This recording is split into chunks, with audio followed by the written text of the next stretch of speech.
ನನ್ನ ವಿಷಯದಲ್ಲೂ ಏನೇನು ಮಾಡ್ತಾ ಇದ್ದಾರೆ ನನಗೂ ಗೊತ್ತಿದೆ. ಕಳೆದ ಅಧಿಕಾರಕ್ಕೆ ಬಂದ ದಿನದಿಂದಲೇ ನನ್ನ ವಿರುದ್ಧ ಏನೇನು ನಡೀತಾ ಇದೆ ಒಳಸಂಚು ಈ ಸರ್ಕಾರದಲ್ಲಿ ಏನಾದರೂ ಮಾಡಿ ತೊಂದರೆ ಕೊಡಬೇಕು ಅಂತೇಳಿ ಅದು ಎಲ್ಲ ವಿಷಯ ಗೊತ್ತಿದೆ.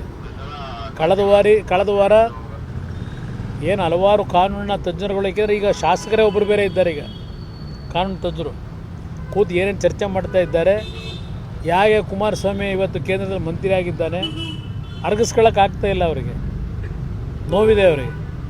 ಕುಮಾರಸ್ವಾಮಿನ ಮುಗಿಸಿದ್ದೇವೆ ಅಂತಕ್ಕಂಥ ಅವರ ಒಂದು ಭಾವನೆಗಳೇನಿತ್ತು, ಅದಕ್ಕೆ ಭಗವಂತ ಆ ಭಾವನೆಗಳು ಸರಿ ಇಲ್ಲ ಅಂತಕ್ಕಂಥ ನಿರ್ಧಾರ ಕೊಟ್ಟಿದ್ದಾನೆ. ಈಗ ಏನೇನು ನಡೀತಾ ಇದೆ ಚಿತಾವಣೆಗಳು ಅನ್ನೋದು ಗೊತ್ತಿದೆ, ಮಂತ್ರಿ ಆದಮೇಲೂ ಏನೇನು ನಡೀತಿದೆ ಅನ್ನೋದು ಗೊತ್ತಿದೆ. ಆದರೆ ಅವರು ಒಂದೇ ಅದಿರಲಿ, ಅದು ಮಾಡಲಿ ಪಾಪ. ಅವ್ರು ಏನೇನು ಮಾಡಬೇಕು ಅಂತ ಇದ್ದಾರೆ, ಏನೇನು ಹುಡುಕ್ತಾ ಇದ್ದಾರೆ ಪಾಪ. ನಮ್ಮ ಕೆಲವು ಸಚಿವರು ನನ್ನ ಬಿಡದಿ ಲ್ಯಾಂಡು 1983-84 ಖರೀದಿ ಮಾಡಿದ್ದು, ರಾಜಕಾರಣ ಬರೋದಕ್ಕಿಂತ ಮುಂಚೆ ಒಂದು 50 ಬಾರಿ ತನಿಖೆ ಆಗೋಗಿದೆ ಅದು. ಈಗ ಮತ್ತಿನ್ನೇನಾದ್ರು ಸಿಗ್ತದೆ ಅಲ್ಲಿ ಹುಡುಕಿ ಅಂತ ಹೇಳಿ ಮೊನ್ನೆ ಏನೇನು ನಡೆಸಿದ್ದಾರೆ.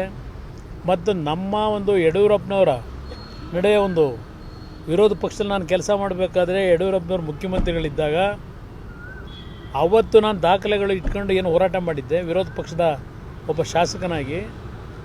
ಆ ಸಂದರ್ಭದಲ್ಲಿ ನನ್ನ ಮೇಲೇನೋ 4 ಕೇಸ್ ಇತ್ತು, ಆ ಸರ್ಕಾರದಲ್ಲಿ ಹಾಕಿದ್ರು. ಆ ಕೇಸ್ಗಳಲ್ಲಿ ಏನಾದರೂ ಹಿಡಿಬೋದಾ ಅಂತ ಹೇಳಿ ಪಾಪ ಕಷ್ಟಪಡ್ತಾ ಇದ್ದಾರೆ. ಪಾಪ ಕಷ್ಟಪಡ್ತಾ ಇದ್ದಾರೆ, ಎಲ್ಲ ಸೇರ್ಕೊಂಡಿದ್ದಾರಲ್ಲಿ.